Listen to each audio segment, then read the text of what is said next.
Reza, kemudian ada Salsa, dan juga Hanung, serta satu rekan kami yang bernama Laurentius Baret yang akan menyusul untuk mengikuti presentasi kami pada kali ini. Untuk mempersingkat waktu, saya akan mulai dengan overview dari negara Myanmar itu sendiri. Dikatakan bahwa Myanmar memiliki sejarah kebudayaan yang beragam serta sudah ada dari zaman dahulu kala yang didominasi oleh arsitektur bercorak Buddha. Nah, arsitektur tersebut menjadikan ciri dari kreativitasan dari negara Myanmar. Nah, jika ada yang menekan data, tadi di awal kami menyebutkan Minggalabar, apakah Bapak Ibu ada yang tahu artinya? Selamat datang. Hampir benar, tapi Minggalabar itu artinya hai atau halo. Nah, Minggalabar dapat menjadi kata sapaan ketika kita berkunjung ke Myanmar saat kita akan berkomunikasi dengan warga lokal di sana.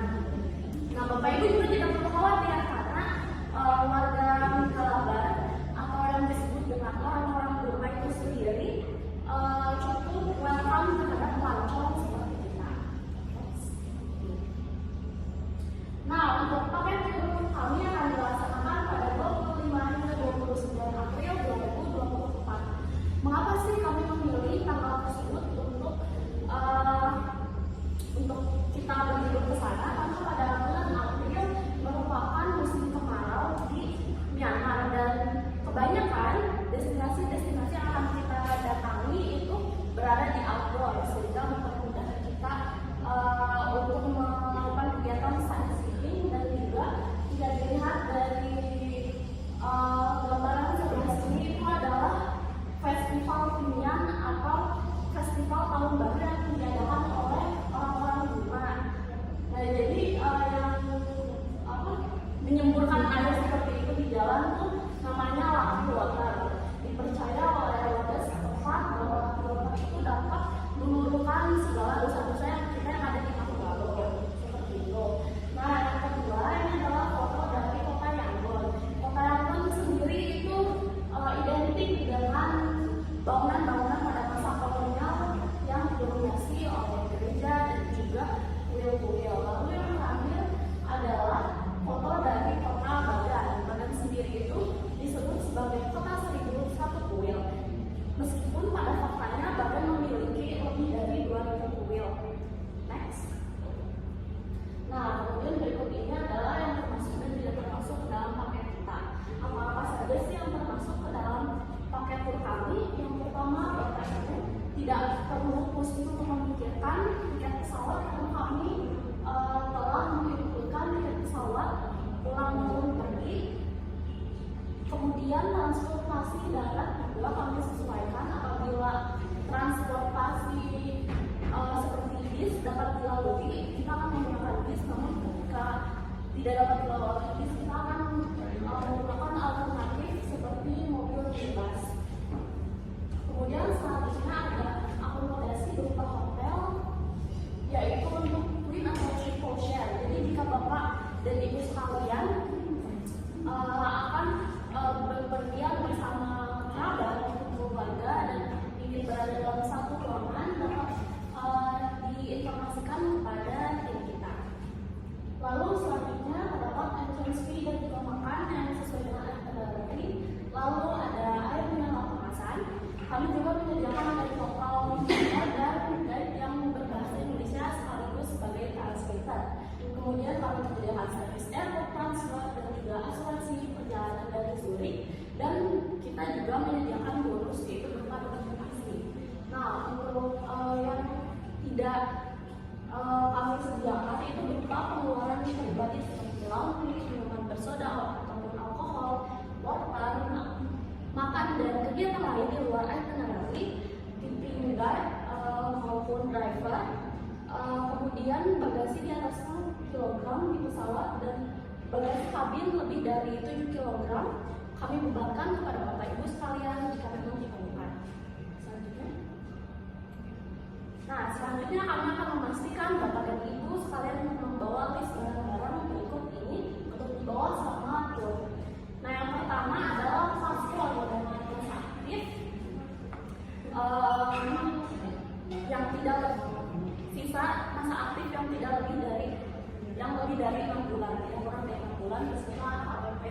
Bapak Ibu sekalian. Kemudian kita juga mengajukan Bapak Ibu untuk membawa uang tunai dalam Myanmar Kiat.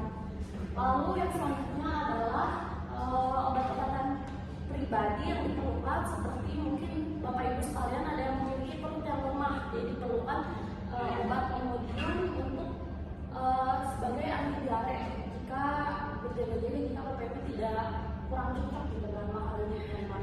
Kemudian kita juga menyarankan untuk membawa pakaian formal dan juga pakaian ringan, karena di Myanmar seperti yang sudah saya sebutkan suhunya 11-12 seperti Indo lah ketika musim kemarau itu. Dan kita juga akan mengunjungi temple maupun pagoda, sehingga disarankan untuk membawa sandal jepit maupun sepatu yang mudah untuk dilepas. Kemudian kita menganjurkan Bapak Ibu untuk membawa sunscreen, lip balm, kacamata hitam, dan juga topi agar tidak ada paparan sinar matahari. Lalu ada water botol. Nah, meskipun kita telah menyediakan air minum kemasan, tetapi jika Bapak Ibu ingin mengonsumsi air tersebut dalam keadaan dingin, dan kita sarankan Bapak Ibu untuk membawa water botol yang bisa menyimpan panas terhadap panas tubuh diri. Kemudian yang terakhir adalah universal power adapter yang tidak kalah pentingnya. Jadi jika di hotel mungkin colokannya itu agak beda gitu stok powernya. Jadi Bapak Ibu kami sarankan untuk membawa universal power adapter agar gadget Bapak Ibu sekalian dapat terhubung dengan baik. Oke, selanjutnya. Oke, selanjutnya ini ada beberapa hal yang boleh dilakukan dan tidak boleh dilakukan di Myanmar. Yang boleh dilakukan itu sebenarnya basic ya teman, Bapak Ibu. Seperti kita harus membuang sampah pada tempatnya. Kenapa kita harus membuang sampah pada tempatnya? Karena kita sebagai wisatawan, jadi kita tidak boleh mengotori atau merusak lingkungan destinasi yang kita tuju. Oke, selanjutnya itu ada kita harus tertib dan sopan saat ke tempat-tempat suci seperti kuil, area patung Buddha dan lain-lain. Kenapa teman-teman? Kenapa Bapak Ibu? Karena seperti halnya ya, kalau kita pergi ke masjid, tentu saja kita harus melepas sandal, melepas sepatu. Begitu juga dengan di kuil. Atau kita juga bisa mengganti sepatu dengan menggunakan sandal yang sudah disediakan. Selanjutnya, kita juga disarankan untuk memakai pakaian tertutup saat berkunjung ke tempat suci atau tempat yang sekiranya terdapat patung Buddha. Nah, selanjutnya ada beberapa hal yang dilarang dilakukan di Myanmar. Seperti kita tidak boleh mengendarai sepeda motor saat di kota Yangon, karena kita harus menjaga ketertiban, dan di kota Yangon itu banyak jalan satu arah ataupun jalan yang memang khusus untuk public transport. Selanjutnya, kita juga tidak boleh memiliki tato Buddha, baik tato yang kecil atau hanya tulisan Buddha, karena ada beberapa sanksi saat kita ketahuan memakai tato Buddha. Kemudian bagaimana caranya kalau kita sudah terlanjur memiliki tato Buddha? Caranya adalah kita berusaha untuk menutupi. Jadi misalnya Bapak Ibu nih ada tato Buddha di lengan seperti ini. Nah, Bapak Ibu bisa menutupnya dengan menggunakan pakaian yang panjang atau juga melakukan dengan concealer. Selanjutnya kita juga tidak boleh memotret warga lokal kita sembarangan.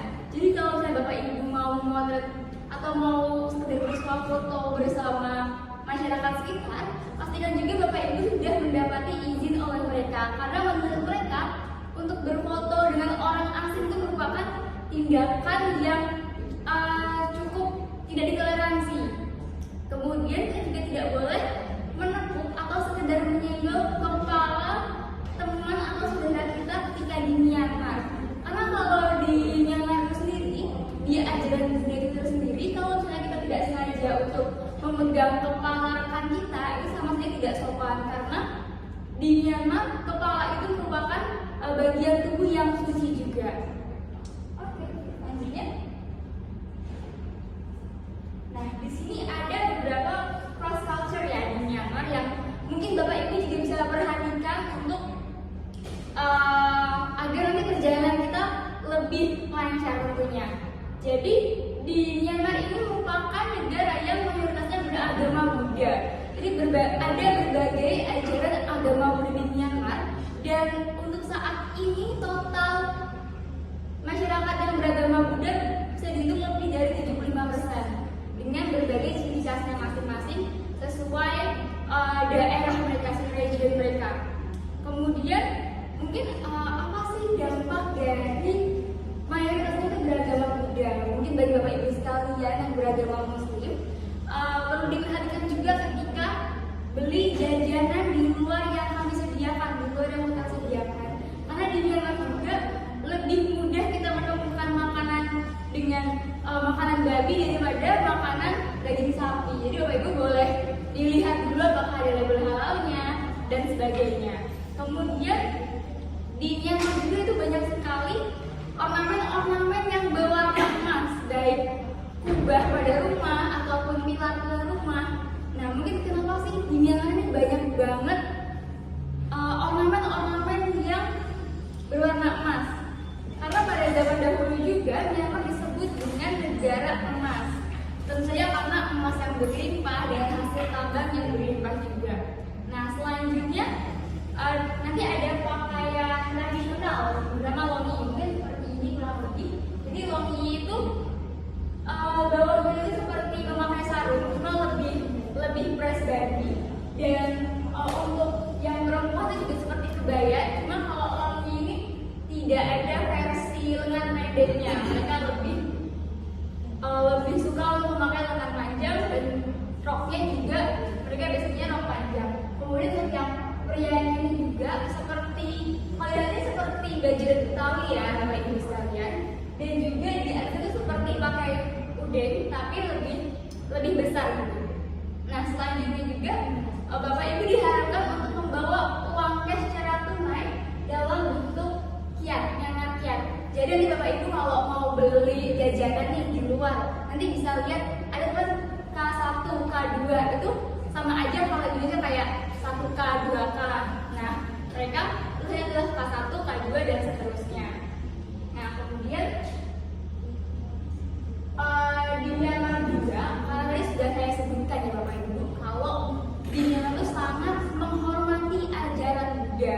Jadi jika Bapak Ibu tidak sengaja nih untuk berkata kasar atau berbuat yang tidak sopan di lingkungan pagar atau di lingkungan wihara mereka, diharapkan Bapak Ibu juga untuk menjaga lisannya. Oke, selanjutnya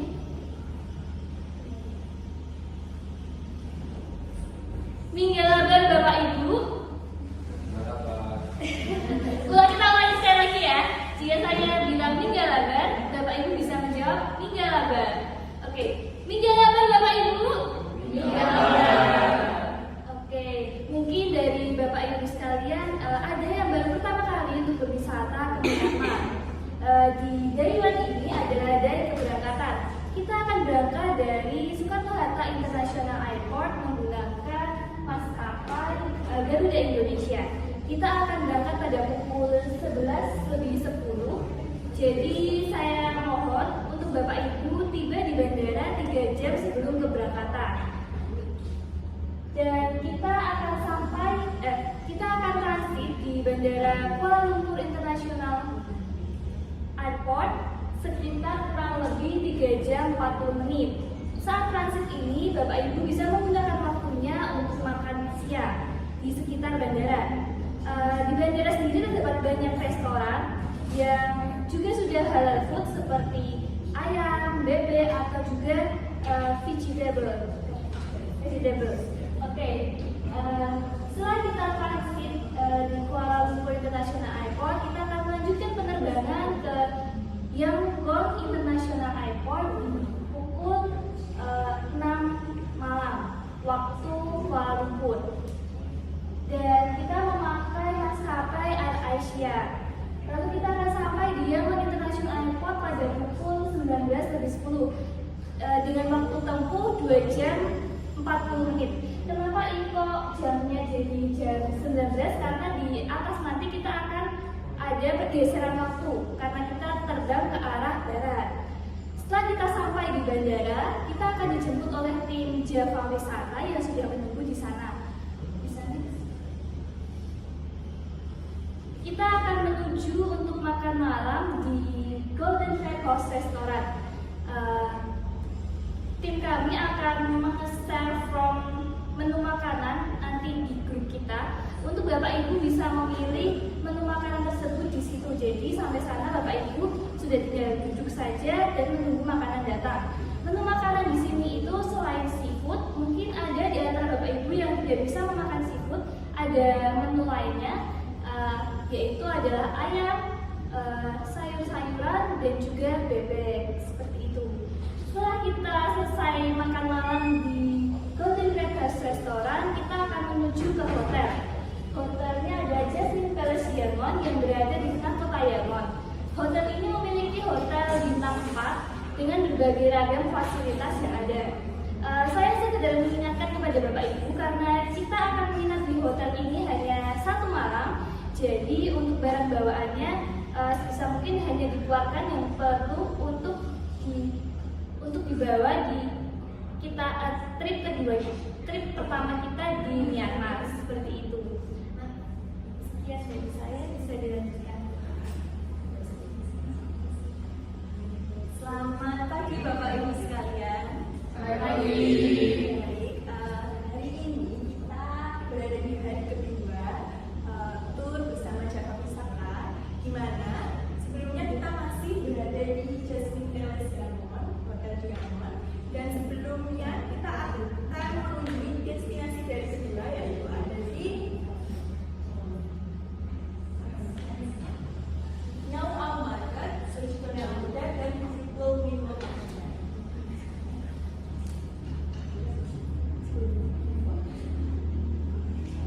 Nah, sebelum keberangkatan kita, alangkah baiknya Bapak Ibu sarapan terlebih dahulu. Nanti tim kami tadi sudah menyiapkan sarapan pagi hari untuk Bapak Ibu di Hotel Jasmine Palace Yangon. Selanjutnya, setelah Bapak Ibu selesai sarapan, kita akan menuju ke bandara menggunakan bis transport dari Jaka Wisata.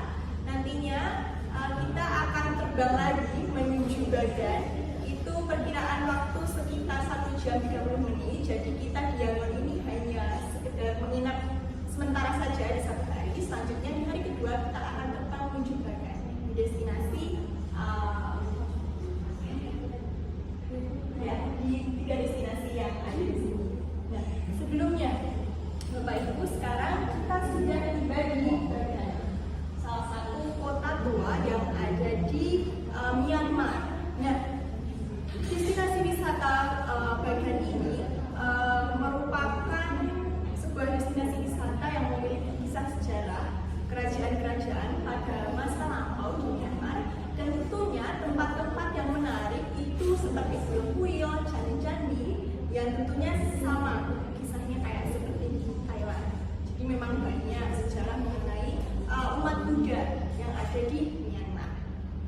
Selanjutnya, baik, selanjutnya kita sudah sampai di destinasi wisata yang pertama. Kita akan mengunjungi Nhau Au Market. Nah, Nhau Au Market ini merupakan tempat wisata pasar tradisional yang cukup dijadikan daya tarik populer yang ada di Myanmar, di mana nantinya Bapak Ibu sekalian akan melihat kehidupan masyarakat lokal ketika berdagang di sana seperti apa. Kurang lebih sama seperti masyarakat Indonesia sistem berdagangnya. Kemudian nanti di sana Bapak Ibu juga akan menemukan hal menarik seperti kebanyakan pedagang ibu-ibu di sana menggunakan kapur putih di wajahnya. Itu untuk mungkin melindungi dari sinar matahari dan juga merupakan tradisi dari masyarakat Myanmar.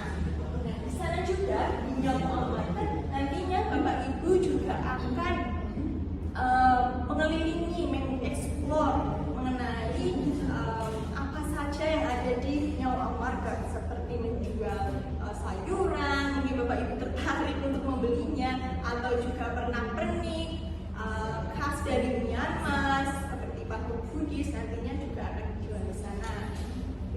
Nah, selanjutnya setelah Bapak Ibu mengunjungi Nhau Au Market, kita akan mengunjungi Surgical Pagoda. Ini Surgical Pagoda merupakan salah satu destinasi wisata menarik seperti di Swagon Pagoda yang ada di Yangon. Namun ini versi duanya, versi miniaturnya dari Swagon. di mana Sui Kembar Buddha ini terletak di Myanmar, bagian yang memiliki warna emas seperti pagoda di Myanmar lainnya. Bangunan ini didirikan oleh Raja Anwarta yang merupakan pendiri dari dinasti Pagan yang sudah berdiri sejak 1102 sebelum Masehi. Nah, bentuk pagoda ini cukup unik ya Bapak Ibu, yaitu seperti bel dengan warna emas dan terdapat stupa-stupa kecil yang ada di sekitarnya. Nah, bangunan pagoda ini pernah rusak pada tahun 1974 akibat guncangan gempa bumi dan kembali direnovasi oleh masyarakat pada tahun 1975. Setelah nantinya di Sui Pagoda ini Bapak Ibu akan bersama tur leader kami dan dijelaskan mengenai sejarah yang ada di Sui Pagoda. Nanti Bapak Ibu juga bisa foto-foto di sana, namun diharapkan tetap menjaga kesopanan Bapak Ibu sekalian yang menggunakan pakaian yang sopan, kemudian menjaga perkataan dengan baik. Selanjutnya, setelah Bapak Ibu mengunjungi Sui Pagoda, kita akan beralih ke destinasi wisata ketiga, yaitu di Hitlomin Pagoda. Nah, di Hitlomin Pagoda ini merupakan kuil seperti Sui Pagoda yang lokasinya dekat dengan jalan antar Nyawu dan Bagan Myanmar. Kuil gaya Myanmar terakhir yang dibangun juga pada tahun 1218 oleh Raja Hitlomin. Nah, sekitar hanya 1,5 km dari timur laut Bagan lokasinya. Di kuil Hitlomin ini nantinya seperti di kuil Sui Pagoda, nanti Bapak Ibu juga dapat melihat dan mendengarkan mengenai sejarah yang ada di kuil-kuil tersebut. Selanjutnya, setelah bersama saya, nanti Bapak Ibu akan mengunjungi 3 destinasi wisata lainnya yang ada di Bagan bersama dengan rekan saya ya. Terima kasih, sekian dari saya. Oke, selamat siang Bapak Ibu semuanya. Jadi setelah melanjutkan perjalanan tadi, kita sekarang akan mengunjungi 3 destinasi yang mirip-mirip ya sama sebelumnya. Yang pertama ada Ananda Temple, kemudian ada Dharmayadi Pagoda, kemudian yang terakhir ada Dagunyu Pagoda. Nah, yang pertama ini ada Ananda Temple. Ananda Temple ini merupakan bangunan sejarah yang dibangun pada abad 12 oleh Raja Kyansita pada dinasti Pagan. Kemudian pembangunan ini dimulai pada tahun 1090 Masehi sampai dengan 1105 Masehi. Atap kuil dari Ananda Temple ini sendiri terbuat dari emas ya, seperti yang tadi dibilang di awal. Myanmar itu negara emas ya disebutnya, jadi ini juga menjadi salah satu alasan kenapa atap dari kuil ini menggunakan emas. Nah, di masing-masing sisi dari temple ini mempunyai 4 pintu masuk yang dihiasi oleh relief kayu dan juga patung Buddha. Nah, menariknya di sini adalah di empat patung itu memiliki tinggi sekitar 9,5 meter dan itu menghadap ke 4 sisi arah mata angin. Kemudian prakteknya di sini itu ada sebuah kegiatan pada bulan Desember sih lebih tepatnya, seperti ada kayak pameran gitu, terus ada pertunjukan musik, tari-tari tradisional serta upacara keagamaan yang disebut oleh Ananda Pagoda Festival. Cuman festival ini sendiri cuma diadakan pada bulan Desember saja. Kemudian next ada yang Mayami Pagoda. Di sini merupakan struktur candi terbesar yang ada di Bagan yang dibangun antara tahun 1167 sampai dengan 1170 oleh Raja Naratu. Nah, kuil ini tidak pernah selesai dibangun. Jadi gambar ini merupakan gambar terakhir yang dibangun. Kenapa begitu? Karena rajanya sendiri meninggal dunia. Jadi kuilnya tidak dilanjutkan. Kemudian panjang-panjang dari sisi-sisi pagodanya ini memiliki tinggi hampir 78 meter, dan di inti tengahnya itu sekitar 25 meter. Dan di pintu masuknya itu ada patung Buddha yang itu. Dan next terakhir ada Terdingin Pagoda.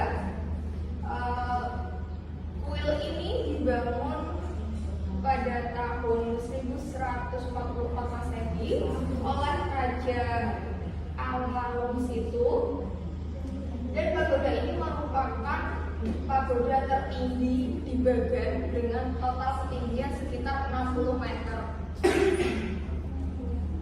Dan di atasnya kuil itu terdapat patung Buddha yang kepalanya itu hancur gara-gara gempa pada tahun 1975, dan patung Buddha itu sendiri terbuat dari batu bata dan plaster. Oh iya, karena kita kan mengunjungi banyak tempel dan pagoda-pagoda ya Bapak Ibu, jadi di sini saya menyarankan untuk menggunakan pakaian yang sopan, terutama untuk ibu-ibu semuanya. Sebisa mungkin menghindari baju-baju yang terbuka, bahkan pundak pun sebisa mungkin ditutup karena ini merupakan tempat keagamaan. Kemudian selanjutnya jangan lupa untuk menggunakan alas kaki yang nyaman, sepatu seperti itu, karena lingkungan di tempel ini tuh sangat luas gitu. Jadi sebisa mungkin menggunakan pakaian dan juga sepatu yang nyaman. Kemudian yang terakhir, di pagoda ini Bapak dan Ibu boleh mengambil foto asal tidak mengganggu kegiatan atau kegiatan keagamaan atau acara-acara yang sedang dilakukan di tempat tersebut. Kemudian setelah dari tiga tempel ini, Bapak dan Ibu akan melanjutkan makan malam di sebuah restoran yang bernama Nanda Restoran. Nanda Restoran, maaf. Di sini Bapak Ibu bisa melakukan isoma atau makan dengan waktu sekitar 1 jam. Kemudian setelah makan malam, kita akan melanjutkan perjalanan kita menuju hotel, yaitu Ananta Bagan, yaitu hotel bintang 4 untuk melakukan istirahat selama 1 malam. Jadi sebisa mungkin barang bawaan Bapak Ibu itu tidak perlu dikeluarkan semua gitu, jadi hanya yang diperlukan saja untuk 1 malam itu.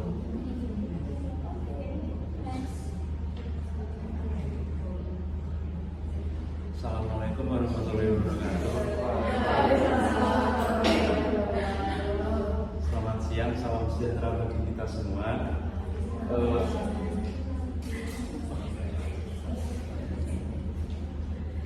Puji syukur kita dapat berkumpul pada kelas hari ini dan bisa menyaksikan kita mempresentasikan karya kami. Langsung saja pada hari ke-3 ini kita akan mengekspor Kota Mandalay. Ekspor.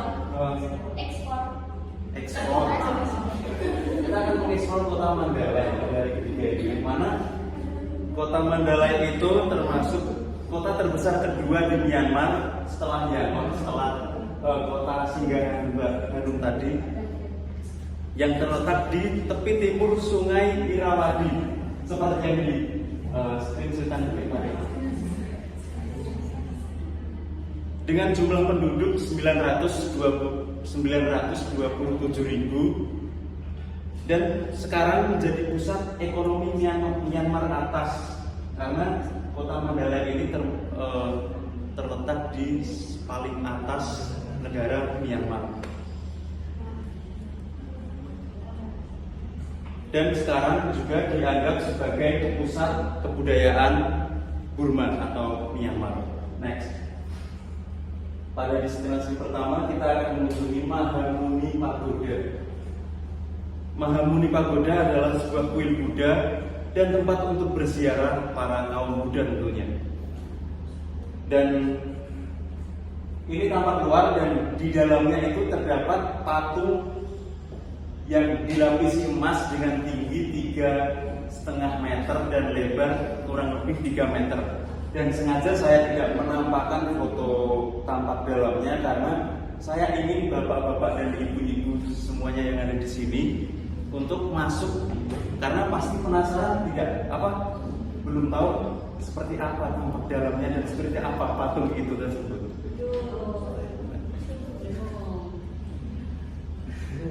Dan patung tersebut sangat dihormati di Burma dan menjadi pusat kehidupan banyak orang karena dipandang sebagai ekspresi yang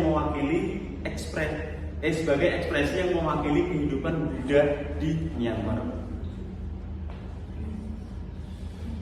Destinasi kedua terdapat Suenandao Buddhist Temple.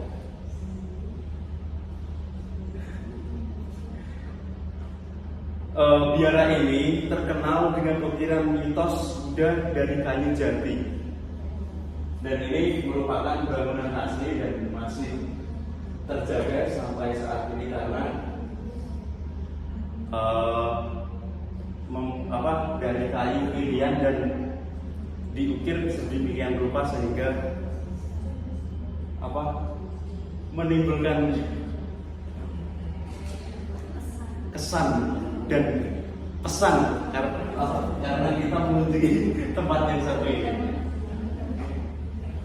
Biara ini dibangun dengan gaya arsitektur tradisional Burma. Biara Suenandao adalah satu-satunya bangunan asli utama yang tersisa dari istana kerajaan asli saat ini.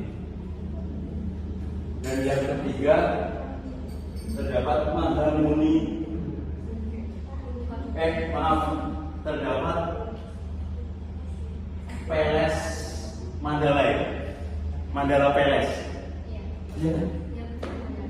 Terdapat Mandala Palace, yaitu merupakan istana Mandalay, merupakan kediaman kerajaan utama Raja Midon dan Raja Tibau, dua raja terakhir negara tersebut. Kompleks itu tidak lagi menjadi kediaman kerajaan dan pusat pemerintahan pada tanggal 28 November 1885 ketika selama masa perang Inggris Burma ketiga. Istana dibangun kembali pada tahun 1990-an dengan beberapa material modern seperti yang ada di gambar ini. Dan saat ini Istana Mandalay adalah simbol utama Mandalay dan tujuan wisata utama.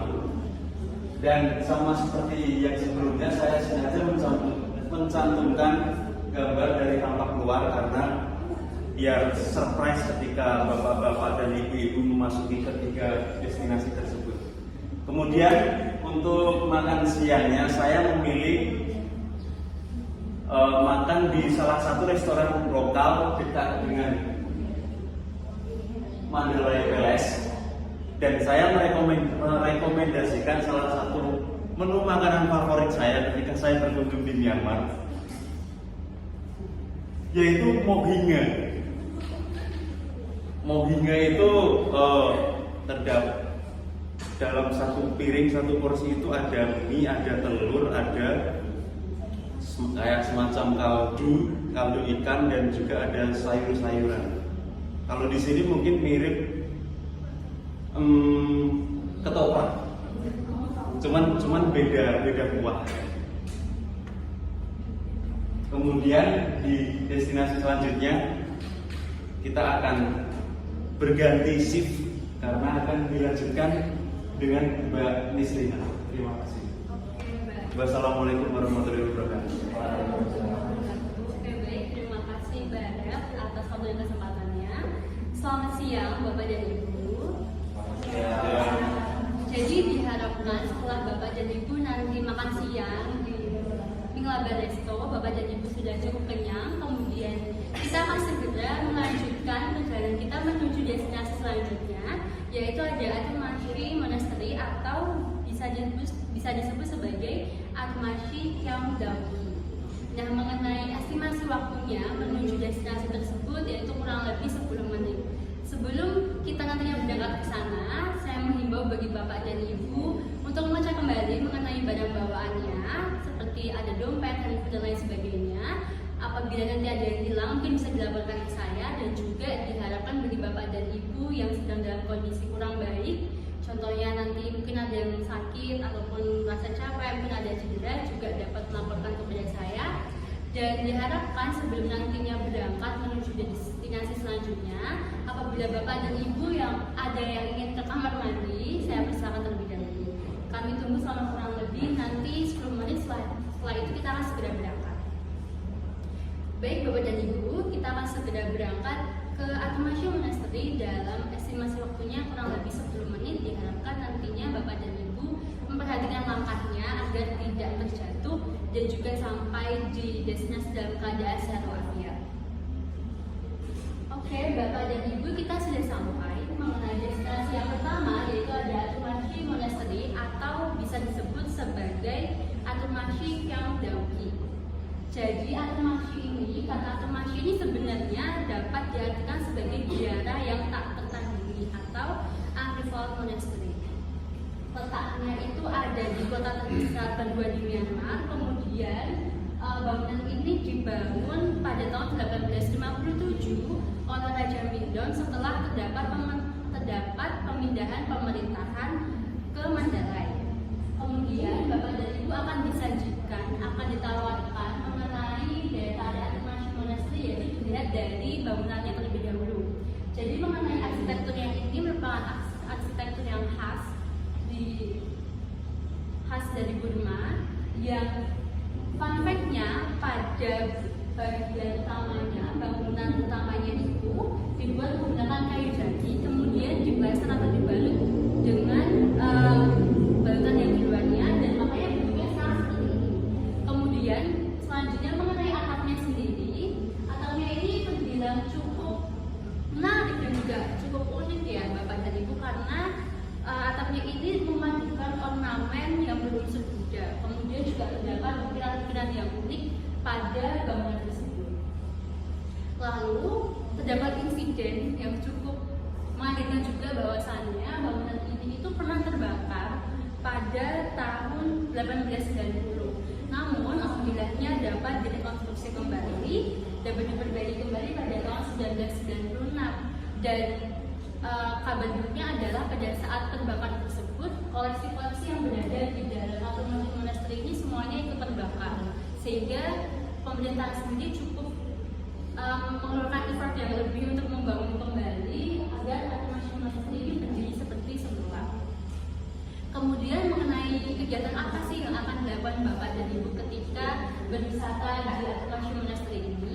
Bagi Bapak dan Ibu, tentunya ketika kita berkunjung ke sana, Bapak dan Ibu akan belajar mengenai sejarahnya, mengenai storytelling Atmashi Monastery, kemudian juga melihat mengenai koleksi-koleksi yang berada di dalamnya. Kemudian bagi Bapak dan Ibu juga dapat berfoto-foto di sana, karena tadi sudah disampaikan oleh rekan saya bahwasanya juga ada input mengenai fotografinya juga ya, kalau tidak salah. Kemudian diharapkan bagi Bapak dan Ibu untuk toleransi kepada warga sekitar, karena bahwasannya Atmashi Monastery ini masih aktif digunakan untuk tempat tinggal para biksu, dan juga masih sebagai tempat untuk melakukan kegiatan religius seperti meditasi. Sehingga ketika berkunjung ke situ diharapkan Bapak dan Ibu menggunakan pakaian yang sopan tapi tetap nyaman, kemudian menjaga perkataannya, dan saya himbau kembali untuk menjaga barang bawaannya. Untuk tipsnya sendiri, mungkin Bapak dan Ibu ketika membawa tas kecil yang isinya seperti dompet, kemudian handphone dan barang-barang penting lainnya, bisa ditaruh di bagian depan. Kenapa Kenapa demikian? Karena agar tetap dalam pengawasan kita, biar nanti kalau contohnya seumpama kita bawa diselemparkan di samping atau ke belakang, kita nggak tahu kalau ternyata ada yang jahil dan mengambil barang kita. Selain itu, saya himbau kembali juga mengenai kondisi kesehatan dari Bapak dan Ibu apabila nanti terdapat insiden seperti cedera, mungkin bisa dilaporkan ke saya. Dan kemudian saya menghimbau bahwasannya Bapak dan Ibu untuk tidak memisah dari rombongan terlalu jauh. Kemudian mengenai estimasi waktunya itu kurang lebih kita akan di sini sekitar 2 jam, dan nantinya juga akan ada guide lokalnya yang akan memandu Bapak dan Ibu ketika berwisata di sini. Baik, selanjutnya kita akan beranjak menuju destinasi selanjutnya, yaitu ada Mandalay Hill. Mengenai estimasi waktunya dari Atau Monastery menuju Mandalay Hill itu selama kurang lebih 15 menit. Jadi sebelum nanti kita berangkat ke sana, diharapkan anggota tur kita sudah komplit, kemudian juga barang bawaannya sudah aman, tidak ada yang tertinggal, dan semuanya dalam kondisi baik, sehingga kita bisa melanjutkan perjalanan dengan lebih semangat, dengan lebih bahagia dan lebih antusias kembali. Baik Bapak dan Ibu, mengenai Mandalay Hill, ketika kita sudah sampai di sana, pada destinasi Mandalay Hill ini kita akan ditawarkan mengenai adanya landmark yang paling terkenal dan juga disakralkan. Kenapa disakralkan?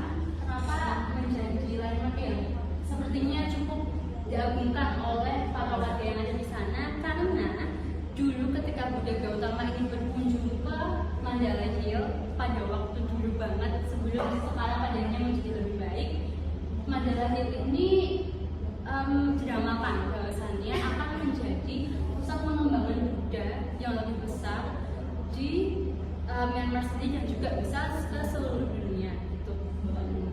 Sehingga bagi warga Myanmar sendiri tempat ini cukup disakralkan, dan tentunya terdapat aturan-aturan yang lebih kuat baik tentang pakaian, tentang perkataan, dan mungkin peraturan-peraturan lainnya yang itu mungkin sifatnya tidak tertulis ya.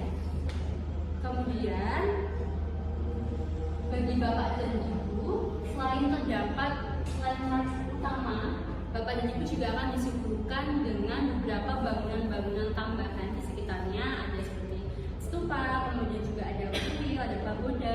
Dari kenapa bangunan-bangunan tersebut dibangun? Bangunan tersebut itu dibangun untuk tentunya meningkatkan dan juga menguatkan kembali mengenai pengaruh masa kerajaan Burma pada saat itu, dan juga sebagai tempat ibadah. Karena tempat ini juga masih dalam penggunaan sebagai tempat ibadah, jadi harapannya Bapak Ibu juga menjaga perkataannya dengan lebih sopan, kemudian pakaiannya juga lebih sopan, dan juga pakaian yang nyaman, dan membawa barang yang secukupnya saja, karena kita akan melakukan perjalanan yang keliling-keliling cukup lama, kurang lebih 2 jam, agar Bapak dan Ibu juga merasa nyaman dan aman ketika berwisata di destinasi tersebut. Lalu mengenai kegiatan pariwisata apa sih yang akan kita lakukan? Nantinya ketika kita berkunjung ke Mandalay Hill, tentunya kita akan dipandu oleh guide lokal, dan nantinya di sana kita akan belajar mengenai sejarahnya, mengenai cerita seperti Al-Dini, kemudian fun fact yang ada di sana, lalu juga apa sih isi dari dalam bangunan tersebut. Kemudian juga nantinya bagi Bapak dan Ibu yang menyukai atau tertarik dengan wisata yang berbau dengan alam, karena ini tempatnya cukup di daerah yang tinggi ya Bapak dan Ibu, sehingga nanti Bapak dan Ibu dapat melihat pemandangan dari ketinggian. Dan kebetulan kita akan berkunjung ke daerah ini selama 2 jam di sore hari menjelang sunset. Jadi harapannya Bapak dan Ibu dapat melihat pemandangan yang cukup indah, yaitu tentang pemandangan sunset gitu. Lalu Bapak dan Ibu juga mendapatkan keuntungan berbeda, nanti bisa difotokan karena ada fotografernya. Seperti itu Bapak dan Ibu. Selanjutnya setelah kita berkunjung ke Atau Monastery dan juga Mandalay Hill, kita akan beranjak menuju restoran untuk makan malam kita. Nah, untuk makan malam kita akan makan malam di Tong Yang restoran, dimana mengenai estimasi waktunya kita akan sampai di sana kurang lebih 1 jam. Jadi rencana kita berangkat dari Mandalay Hill itu sekitar jam 5 sore dan akan tiba di Tom Yang restoran ini pada pukul 6 6 sore. Iya, jam 6 sore. Lalu tentunya sebelum berangkat ke Mandalika Hills, saya tidak lelah untuk mengingatkan kembali mengenai barang bawaannya, mengenai anggotanya jangan sampai tertinggal, dan juga diharapkan pada saat itu Bapak dan Ibu, pada saat berkunjung ke sana, Bapak dan Ibu menaati aturan yang ada di sana agar tidak terkena sanksi, dan harapannya karena daerahnya ini cukup disangkapan, harapannya Bapak dan Ibu tidak melanggar hal-hal yang mungkin dapat terbilang sebagai aturan tidak tertulis, dan takutnya kalau Bapak dan Ibu melakukan pelanggaran mungkin ada sanksi yang itu bukan menjerat dalam rantai pemerintahan ya, atau mungkin bisa jadi contohnya kena sial dan lain sebagainya. Baik Bapak dan Ibu, ketika kita akan makan malam di Tom Yum Kong Restoran di dalam estimasi perjalanannya kurang lebih 1 jam, nanti kita akan makan malam itu selama kurang lebih 2 jam. Dan di sana itu merupakan sebuah restoran yang menyajikan beberapa macam jenis makanan, ada Thailand food, ada Chinese food, dan juga tentu ada makanan khas dari daerah tersebut. Selanjutnya setelah kita nantinya akan makan malam, Bapak dan Ibu akan segera menuju hotel untuk kita istirahat selama 1 hari saja, karena pagi hari ini kita akan melanjutkan perjalanan kita ke destinasi selanjutnya, dan kita akan melakukan flight untuk menuju destinasi selanjutnya. Jadi diharapkan Bapak dan Ibu ketika sudah sampai hotel, sudah masuk ke kamar, diharapkan untuk mengeluarkan barang yang seperlunya saja, jangan mengeluarkan barang terlalu banyak, karena untuk meminimalisir dari esok harinya ketika check out agar lebih mudah lagi, agar tidak ada barang yang tertinggal, kemudian juga barang-barang penting seperti dompet, handphone, paspor, dan mungkin dokumen-dokumen lain untuk penerbangan tidak bercacar kemana-mana, dan untuk mempercepat proses kita menuju ke bandara dan nantinya akan flight. Oke, baik Bapak dan Ibu, selanjutnya di hari keempat, di pagi hari kita akan melakukan sarapan di hotel, kemudian untuk estimasi waktunya selama kurang lebih 1 jam. Selanjutnya kita akan melanjutkan perjalanan kita ke bandara. Kita akan menuju bandara ini selama kurang lebih 1 jam dan akan melakukan flight dari Bandara Mandai menuju Bandara Yangon. Kemudian ketika kita sudah sampai di Yangon, kita akan segera menuju ke destinasi selanjutnya, yaitu ada Chao Tadi Pagoda. Nah, destinasi ini kita akan melakukan perjalanan selama kurang lebih 40 menit dari bandara. Dan selanjutnya mengenai apa sih yang akan kita lihat di sana, dapat dilihat ya Bapak dan Ibu bahwasanya di sini ada patung Buddha yang sedang dalam keadaan berbaring. Nah, patung ini dibangun pada 1907, kemudian dipugar, diperbaiki, kemudian dibangun kembali pada 1966. Tapi terdapat perubahan, yaitu mengenai patungnya ini diperpanjang sebanyak 5 meter dari ukuran awalnya. Jadi ketika setelah dipugar, patungnya jadi lebih besar lagi. Lalu mengenai daya tarik utamanya, tentu patung tersebut yaitu patung reclining atau patung berbaringnya Buddha dengan panjangnya itu kurang lebih 66 meter dan menjadikannya sebagai salah satu patung reclining terbesar di Myanmar. Kemudian dapat dilihat ya Bapak dan Ibu bahwasannya posisinya ini cukup unik karena tangan kanan patung diletakkan di bawah kepala, sementara tangan kirinya di atas perut yang melambangkan makna simbolis yang paling sakral di ajaran Buddha. Karena pose ini itu diidentikan dengan pose sakral Buddha sebelum mencapai nirwana, karena arah hidupnya juga memanjang ke utara. Nah, ini ada fakta menariknya bahwasannya biasanya orang-orang Myanmar itu bubuknya diharapkan enggak menghadap ke utara. Tuh, baik Bapak dan Ibu, selanjutnya ketika sudah puas dengan daya tarik utamanya yaitu patung Buddha yang besar ini, selanjutnya Bapak dan Ibu ini juga akan disajikan oleh beberapa gambaran momen penting dalam kehidupan Buddha Gautama. Termasuk ada adegan kelahiran, kehidupan seorang pangeran, kemudian pencarian sampai ajaran-ajaran yang diberikan kepada para pengikutnya. Lalu di sini patung utamanya ini cukup megah dan menarik karena terdapat ukiran dengan detail yang mencerminkan mengenai kekayaan budaya dan juga sejarah Myanmar. Lalu mengenai kegiatan pariwisatanya tadi sudah sedikit saya spill juga. Kita akan melihat patung utamanya, kemudian kita akan berkeliling melihat koleksi yang lainnya dengan adanya guide lokal. Kemudian di sana kita juga dapat melakukan swafoto karena di sini juga ada spot-spot fotonya dan memang sudah disediakan. Lalu diharapkan Bapak Ibu untuk melakukan toleransi untuk menjaga perkataannya, kemudian menjaga pakaiannya karena tempat ini juga masih aktif digunakan untuk tempat tinggal beragama juga dan juga untuk kegiatan spiritual seperti adanya memberikan persembahan dan meditasi di dekat patung.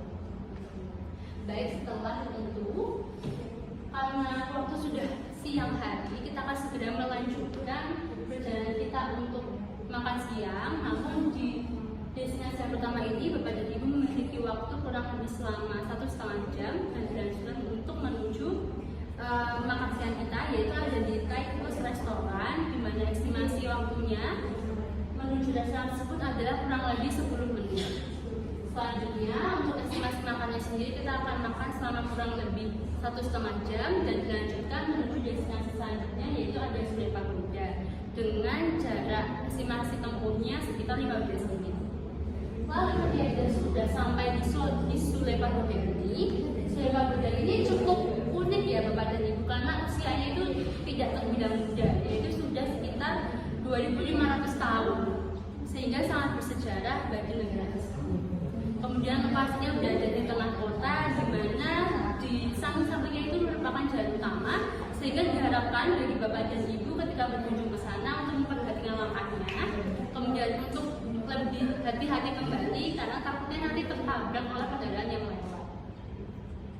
Lalu bangunan ikonik ini dia tidak hanya berdiri sendiri, tapi memang pada jam dahulu dia hanya berdiri satu saja. Kemudian dengan perkembangan waktu terdapat bangunan-bangunan pendukung di sekitarnya dengan arsitektur yang cukup kompleks dan cukup menarik ya Bapak dan Ibu. Lalu tidak perlu takut kalau kelaparan ataupun ingin berbelanja barang-barang yang unik karena di sekitar sini juga terdapat pedagang kaki lima, kemudian ada toko oleh-oleh dan juga terdapat pasar tradisional. Lalu ada fun fact menariknya bahwasannya di Sule Pagoda ini terdapat tempat untuk penyimpanan rambut Buddha. Nah, rambut tersebut itu disimpan di dalam tabung kaca dan itu dianggap suci. Oleh sebab itu bagi umat Buddha yang melakukan persembahan ke sana biasanya rambut Buddha ini dijadikan sebagai objek pemujaan yang penting. Begitu Bapak dan Ibu. Selanjutnya akan dilanjutkan oleh rekan saya. Ya. Selamat sore Bapak Ibu sekalian. Perkenalan kembali, saya Desi Natalia Sari. Bapak Ibu sekalian dapat memanggil saya dengan nama Natalia. Kemudian untuk destinasi selanjutnya kita akan mengunjungi Yangon City Hall, Mahabandula Garden, Sule Pagoda. Dan untuk destinasi Yangon City Hall dan juga Mahabandula Garden itu terletak di dalam satu wilayah, jadi cukup dekat antara dua destinasi tersebut. Dan untuk Yangon City Hall itu merupakan balai kota Yangon yang terletak di pusat kota Yangon di sebelah pagoda Sule tadi dan di seberang Taman Mahabandula tersebut. Bagi balai kota Yangon ini cukup wajib dikunjungi karena memiliki arsitektur yang cukup unik dan menarik. Dan untuk Mahabandula Garden sendiri itu memiliki taman yang cukup luas dan untuk masuk dalam taman tersebut tidak dipungut biaya sama sekali dan buka dari pukul 9 hingga 7 malam, jadi cukup lama untuk waktu bukanya.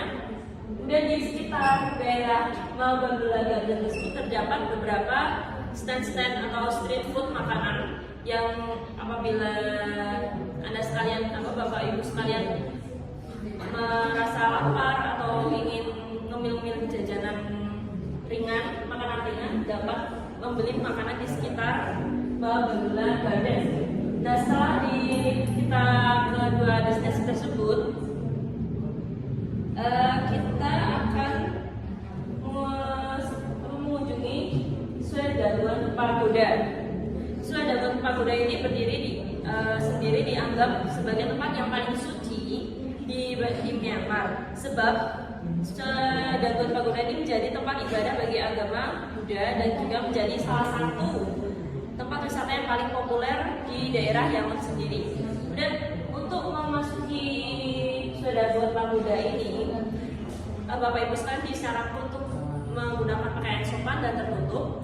Kemudian untuk memasuki pagodanya sendiri, itu disarankan untuk melepas alas kaki atau tidak menggunakan pakaian-pakaian yang terlalu terbuka.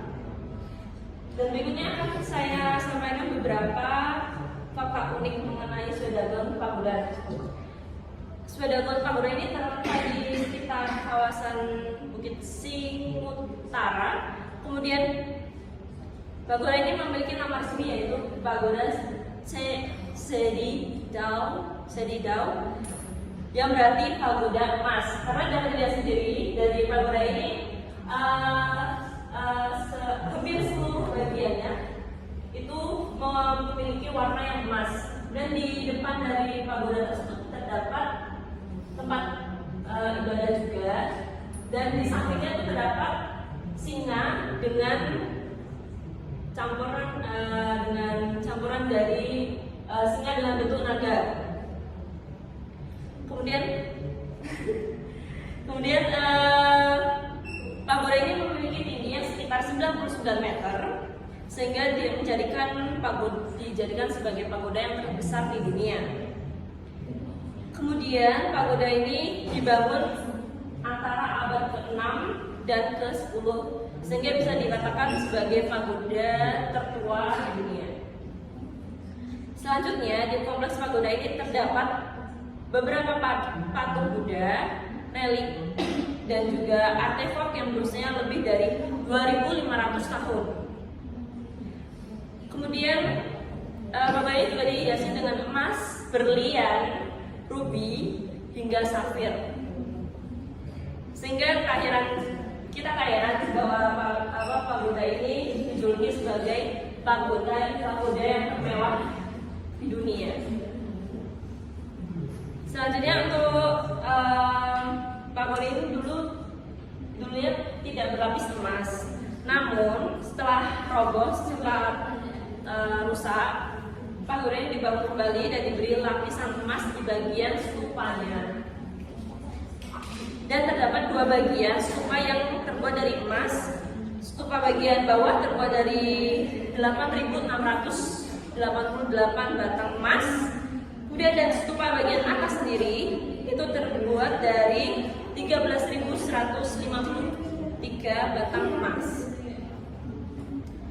Dan tidak hanya itu, selain itu ada sebanyak 416 lonceng yang berlapiskan dengan emas, dan juga 5.448 berlian, serta 2.317 rubi yang berada di beberapa sudut di pagoda Swedagon Pagoda ini. Kemudian fakta yang akan saya sebutkan terakhir ini, yaitu Swedagon Pagoda ini menjadi tempat ibadah paling suci dan paling ramai dikunjungi di sekitar daerah Yangon Myanmar ini. Kemudian setelah itu akan dilanjutkan pendapat saya. Oke, selamat pagi Bapak Ibu. Gimana perjalanan selama 4 hari belakangan ini? Capek ya? Oke, iya. Ya, karena dari 4 hari belakang kita mainnya ke pagoda terus. Nggak apa-apa, karena itu memang destinasi yang sangat populer di Myanmar. Jadi pada hari ini kita akan kembali lagi ke Indonesia, tapi kita akan transit dulu nih. Jadi setelah kita dari Yangon jam 11:30, kita menuju Kuala Lumpur. Nah, Bapak Ibu diharapkan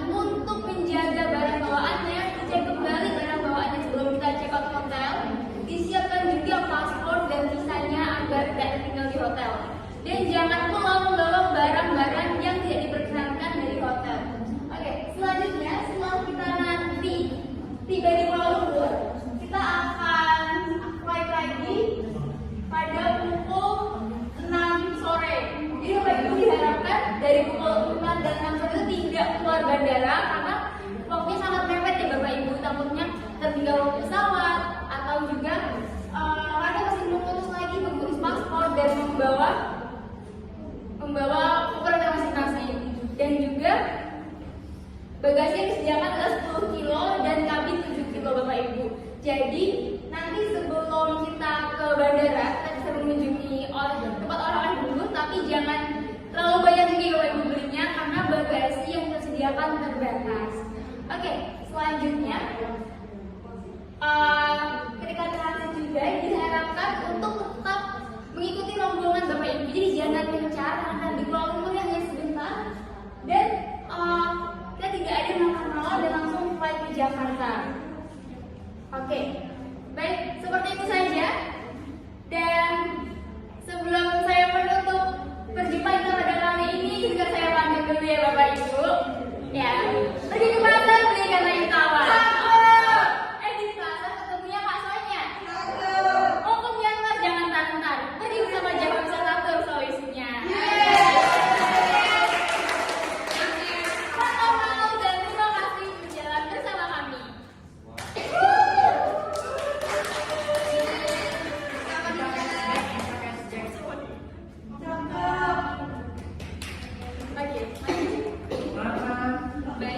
Bagi Bapak dan Ibu, apakah ada pertanyaan?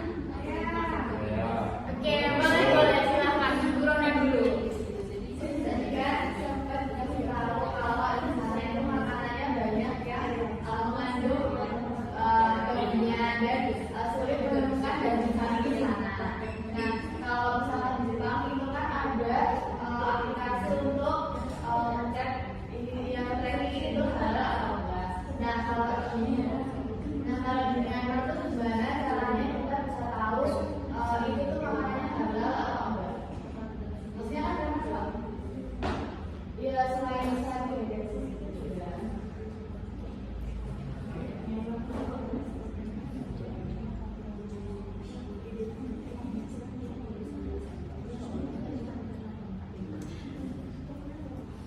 Oke, terima kasih Bu Rona, pertanyaan yang sangat penting ya untuk kita semua. Jadi mohon maaf sekali Bu Rona, untuk di Myanmar ini mungkin belum ada aplikasi tracking secanggih di Jepang ya. Jadi masih kalau kita mau makan makanan halal kita harus bertanya ke penjualnya. Biasanya juga memang dibedakan gitu Ibu Rona. Jadi misalnya yang sebelah sini jual daging babi, sebelah sini jual daging ayam, seperti itu.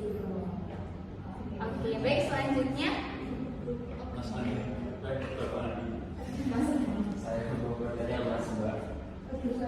Berapa minimal mata uang lokal yang harus dibawa?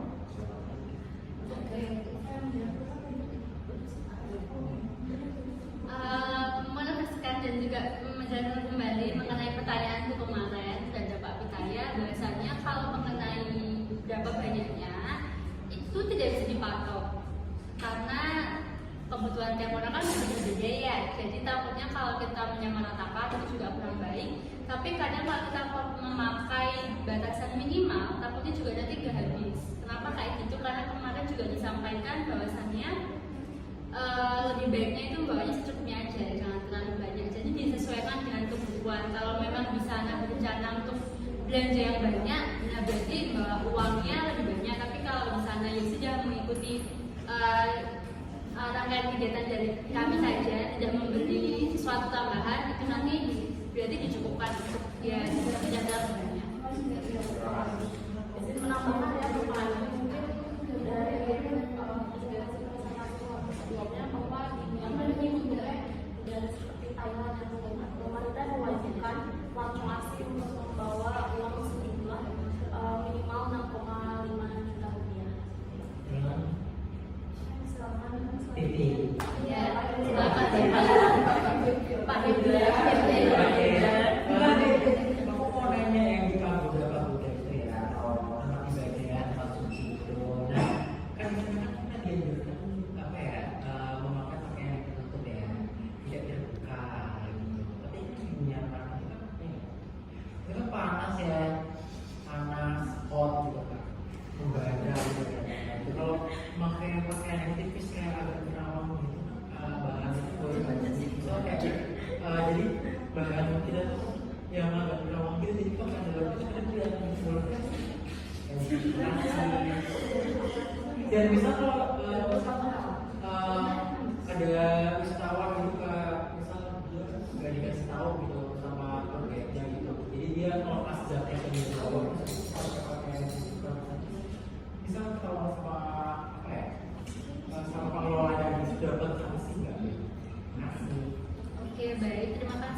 Bapak Yuda atas pertanyaannya. Jadi mengenai pakaian, tentu kalau pakai pakaian yang menerawang itu kurang diperbolehkan ya kalau di tempat yang suci seperti tempat ibadah, karena juga kita harus ada toleransi, kita harus saling menghargai karena itu juga bukan rumah kita sendiri. Kita di sana sebagai pengunjung. Kalau mengenai baju diharapkan boleh memakai outer itu boleh, tetapi apa ya, yang sopan juga tetap pakai inner. Jadi jangan sampai innernya terlalu tipis merawang, itu juga kurang baik. Kalau nanti tadi juga disinggung terkait cuacanya yang panas, sekarang kan udah ada teknologi, kita bisa pakai kipas portable, bisa bawa. Terus juga mungkin kita pakai kipas yang biasa itu juga bisa. Kita bisa pakai topi untuk meminimalisir dari panas juga, seperti itu.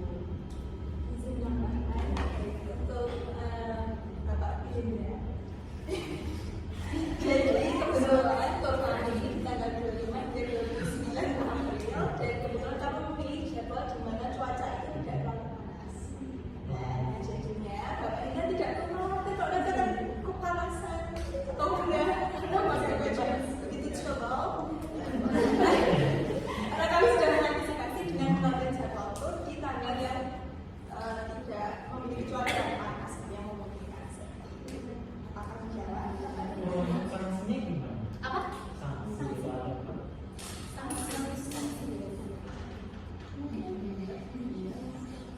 Oke, izin menambahkan juga, kalau sanksi secara tertulis mungkin tidak ada ya Pak Hendra.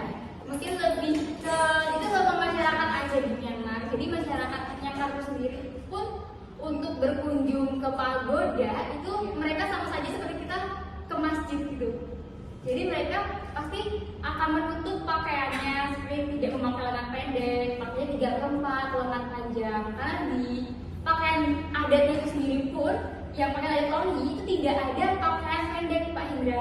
Itu sebenarnya pakai pakaian panjang. Nah, jadi masyarakat Myanmar itu mungkin kalau misalnya nih di antara kita yang ternyata pakaiannya pendek, ya mungkin kena teguran sosial aja kayak gitu pendek. Ya betul. Jadi mengenai teguran sosial ya, beda halnya dengan ketika kita ke Singapura dengan adanya pelarangan soal rokok dan lain sebagainya. Kalau itu kan adanya dalam bentuk uang. Jadi diharapkan untuk Bapak dan Ibu ketika berkunjung ke Myanmar pakai baju yang rapi, yang sopan, karena kita kan sebagai apa ya, turis ya, kita juga nggak enak kalau kita nanti kesana ternyata kita memberikan kesan yang buruk, dan nantinya bisa jadi ketika kita tidak bisa menghargai itu tempat wisatanya bisa ditutup dan tidak dibuka untuk turis dari manapun, seperti itu. Mungkin ada yang ingin ditanyakan lagi. Oke, silakan Ibu Wanita.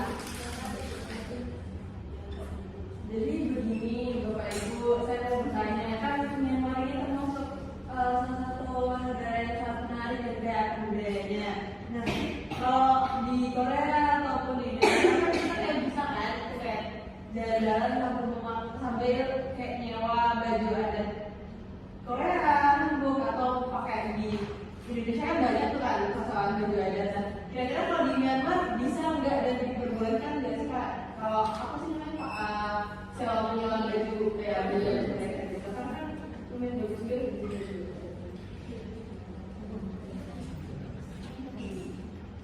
Oke Bu Marita, jadi untuk pakaian adatnya namanya longi ya Ibu.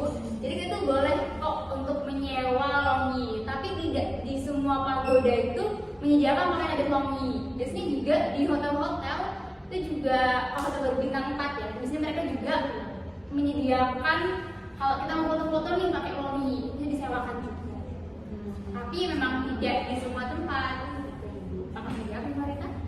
Enggak, udah. Terima kasih. Sama-sama, dengan bertanya kembali. Masih bertanya. Mau bertanyakan kalau di Thailand itu ada kebijakan untuk beberapa turis yang datang itu harus diberikan ke lokal tour guide-nya atau beberapa pemangku kepentingan lokal dari Thailand. Nah, kalau untuk Myanmar atau Vietnam sendiri ada nggak kebijakan-kebijakan yang kita sebagai turis itu harus nanti dikasih ke lokal tour guide-nya mereka atau gimana? Seperti itu.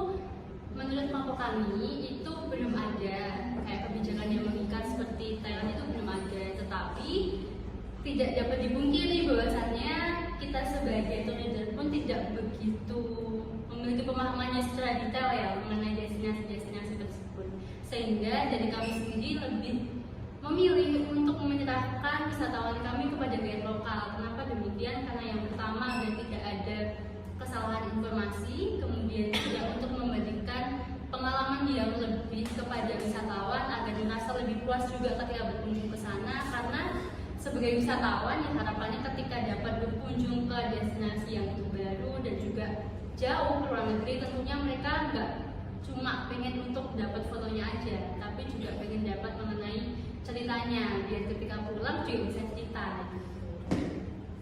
Mungkin izin menambahkannya Ibu Alifa, dari paket tour kami sendiri seperti yang telah dijelaskan bahwa kami menyediakan jasa translator ada mungkin dari bahasa Inggris ke bahasa Indonesia. Kami dapat mentranslatekan jika Bapak Ibu sekalian ada kurang paham, kami menjelaskan dan menggunakan bahasa Inggris karena dari lokal semua pun rata-rata yang menguasai bahasa Inggris dan mereka pun sudah terlatih terbiasa untuk menggait pengunjung dari mancanegara.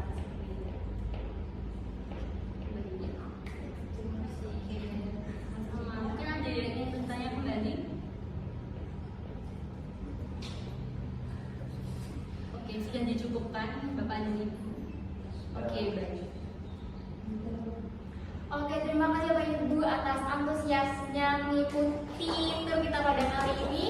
Kami dari Jawa Tengah